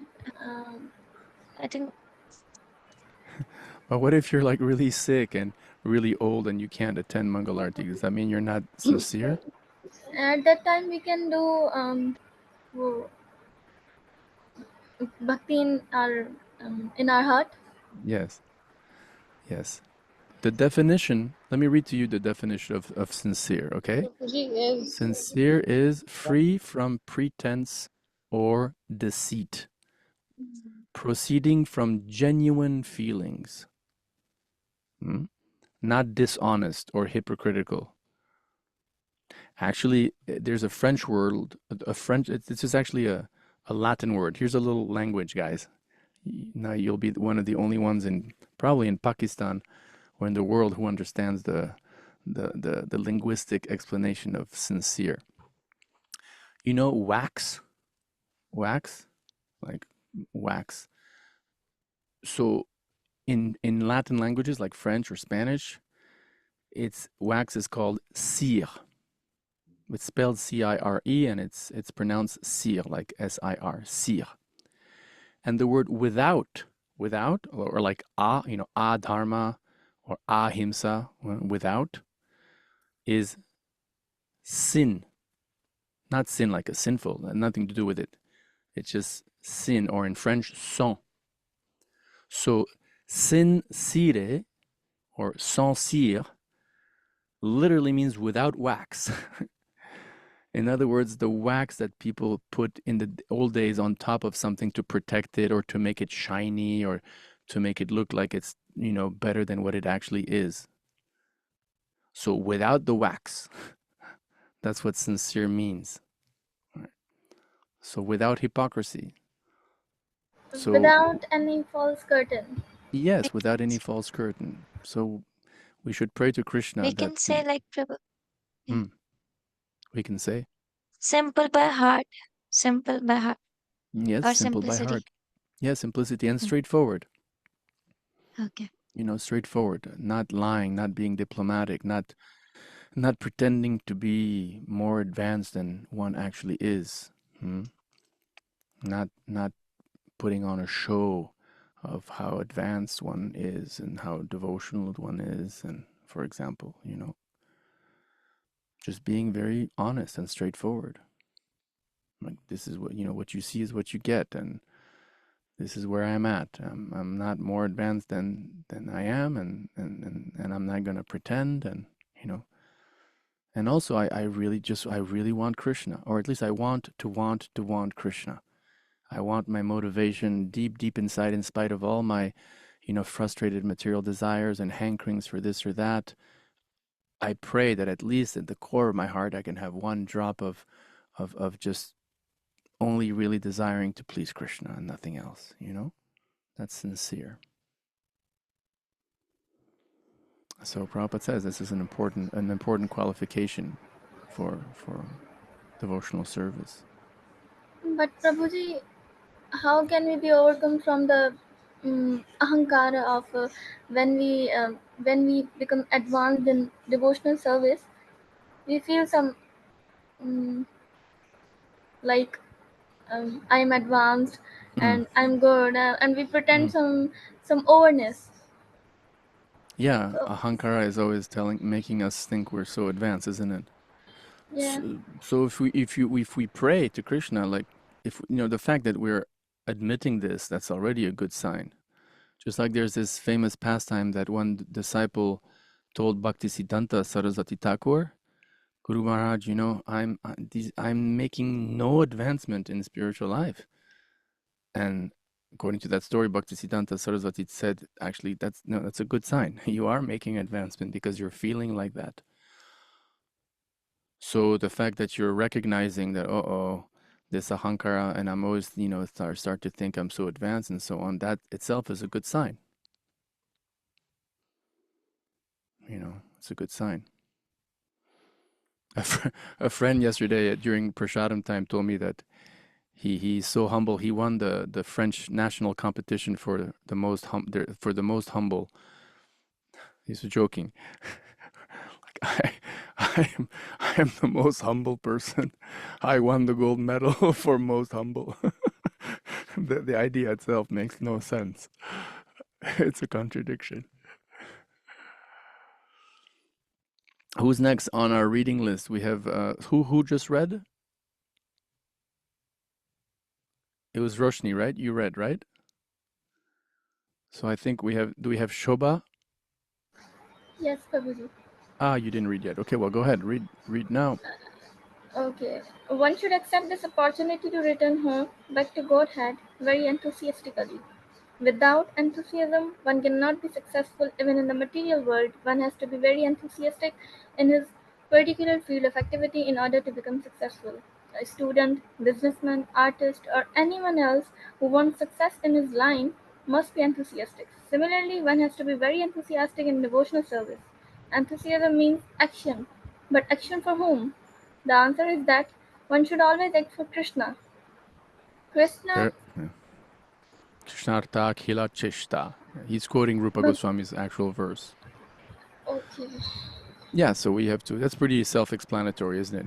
We just have to be enthusiastic to be devotees, and that means we should be enthusiastic to chant and to go to Mangal Artik or to do our puja or to go to Bhakti Shastra, Bhakti Shastri, and so on. To eat a lot of prasadam. So Kishori can read now.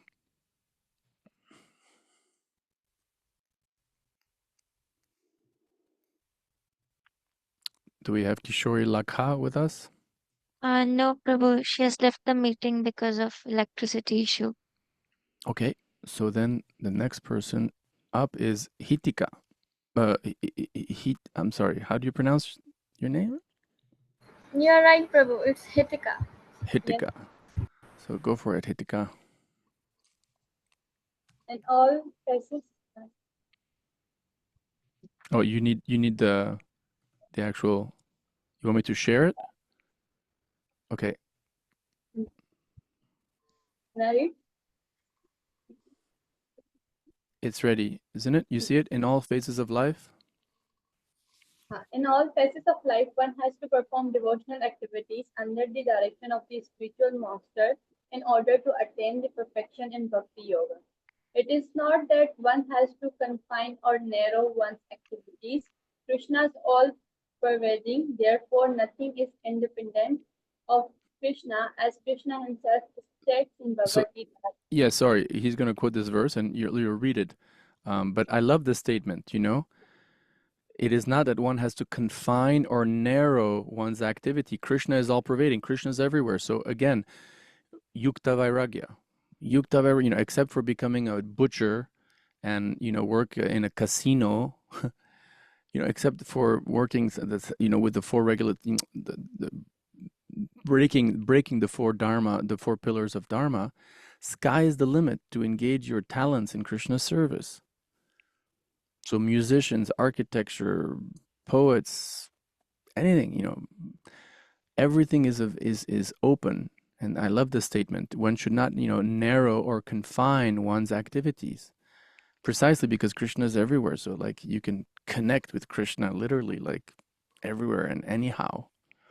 So please read this Bhagavad Gita 9:4, really beautiful verse. 9.4 Maya tat tattam idam sarvam jagat avyakta murtina matsthani sarvabhutani na cham teshva avastitaha. By me, in my unmatched manifested form, this entire universe is pervaded. All beings are in me, but I am not in them. Under the direction of the bona fide spiritual master, one has to make everything favorable for Krishna's service. For example, So sorry, Hitika. Now Prabhupada is going to use an example of Yukta Vairagya. Like, this is Yukta Vairagya in Prabhupada wrote this probably in 1972, 71, 75, anywhere from 1968 to 1977. So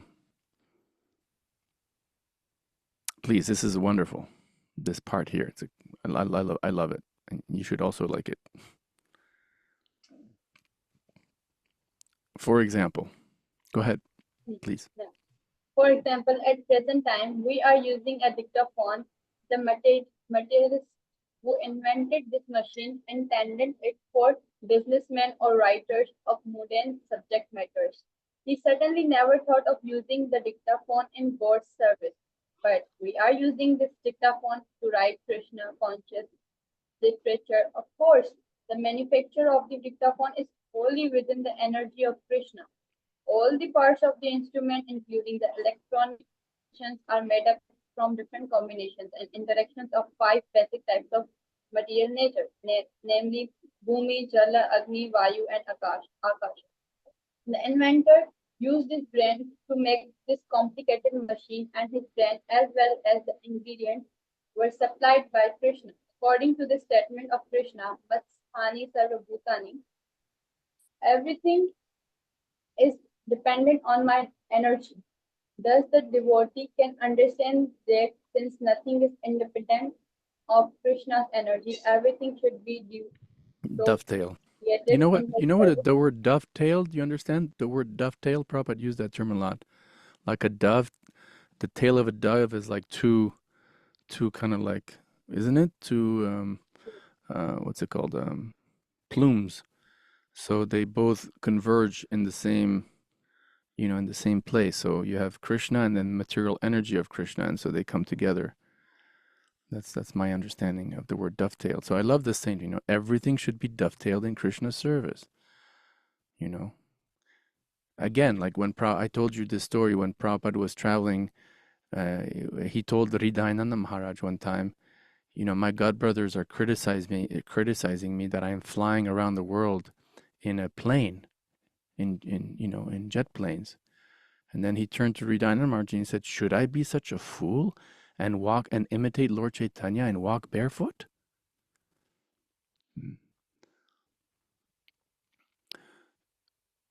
What was another name that Bhaktisiddhanta, this is a ISKCON, or no, not even ISKCON, pre-ISKCON, a Gaudiya Math, ISKCON, what's the word when you're trying to do it like there's some competitions, okay, what president was born in 1923 and signed this contract, and people tap on the thing to Jeopardy, like anyway, some trivia, it's called trivia. So this is trivia. What did Bhaktisiddhanta Saraswati Thakur call book distribution? Starts with a B. Brihat. Brihat Mridanga. Brihat Mridanga. So Mridanga, everyone knows. What is the Mridanga? Yes. And Brihat means greater, great Mridanga. Why? Because Bhaktisiddhanta Saraswati Thakur, when the printing press technology came to India, he immediately used it. Not to print, mundane reading material, but to print Bhagavad Gitas, to print Krishna Katha, to print his Sajjana Toshani magazine, and so on. And in this way, he said, the Mridanga, when you have a kirtan, you can hear it, a few meters away, but this printing press, the books go everywhere. And Prabhupada he loved that statement from Bhaktisiddhanta, and that's why he told his disciples, to print so many books, and he put so much emphasis on using, the latest computer technology and printing technology to print books. And that same principle, my friends, must continue today. So that's why those who are doing, preaching online and on YouTube and on TikTok and on Instagram, and it's the same principle as Prabhupada says here, everything should be dovetailed in Krishna's service. Yukta Vairagya Ki Jai. Okay, tomorrow we're going to finish verse 3, and we're going to talk about intelligence and enthusiasm. So, and patience. So now that we have 3 minutes, does anyone have any question or comment? Otherwise, we'll just finish with a little kirtan as usual. Any closing comments or questions? Komala is a little bit tired. Komala, sorry to put you on the spot, Komala. She was like yawning. It's 10 p.m. for you. Shobha has a question. Prabhu, in this paragraph, there is a line, all beings are in me, but I am not in them. But Krishna's hooks, yeah. But Krishna says, I am in everything. In a leaf, in a flower, in a being, in non-living or in living organisms. I'm in everything. And everything in me. Then why there is a line, but I'm not in them? A good question. Please answer it. I can't. You stumped me here. Honestly, I don't know how to answer that. All beings are in me.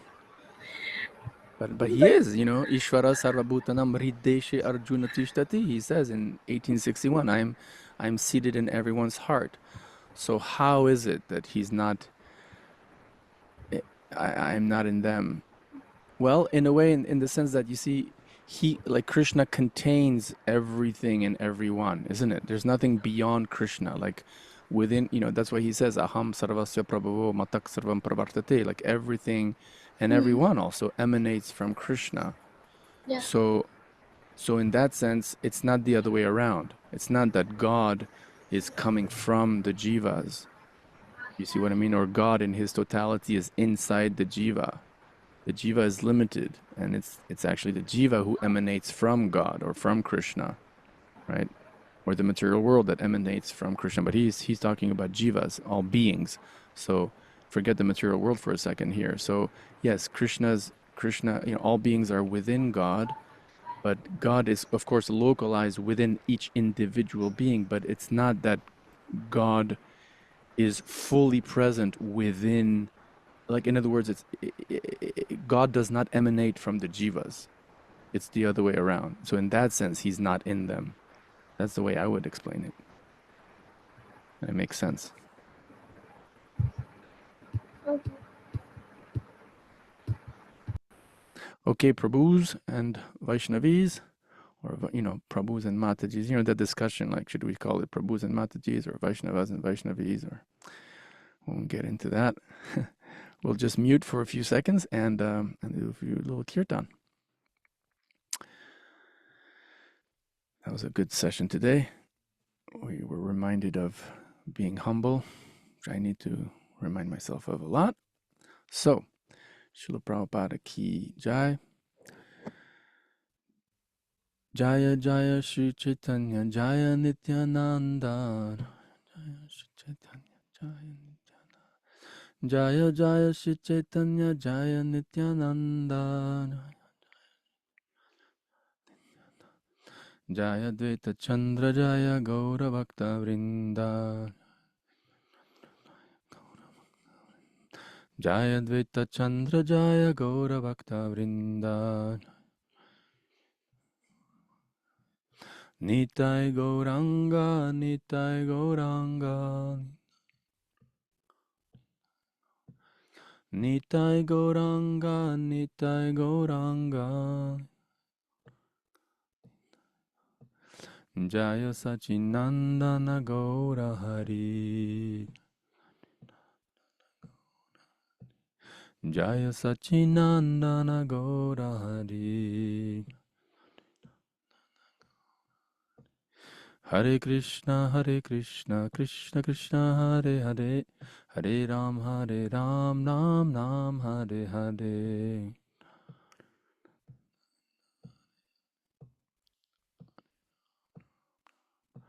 Hare Krishna Krishna Krishna Hare Hare Hare Ram Ram Hare Hare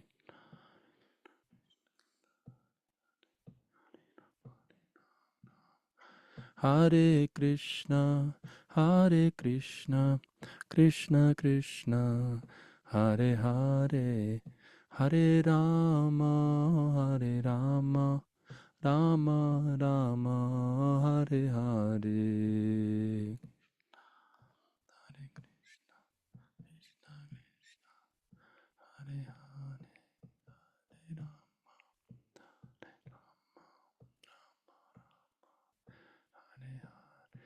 Hare Krishna Hare Hare Hare Krishna Krishna Krishna Hare Hare Hare Rama Rama Rama Hare Hare Krishna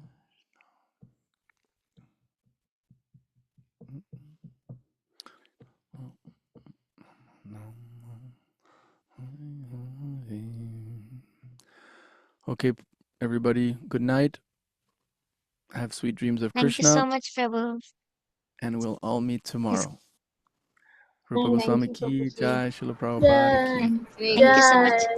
Thank Is you. Hare Krishna. Haribo. Krish Hare Chandrasekhar Krishna. Acharya Prabhu Hare ki Hare jai. Jai. Krishna. Hare Krishna Prabhuji.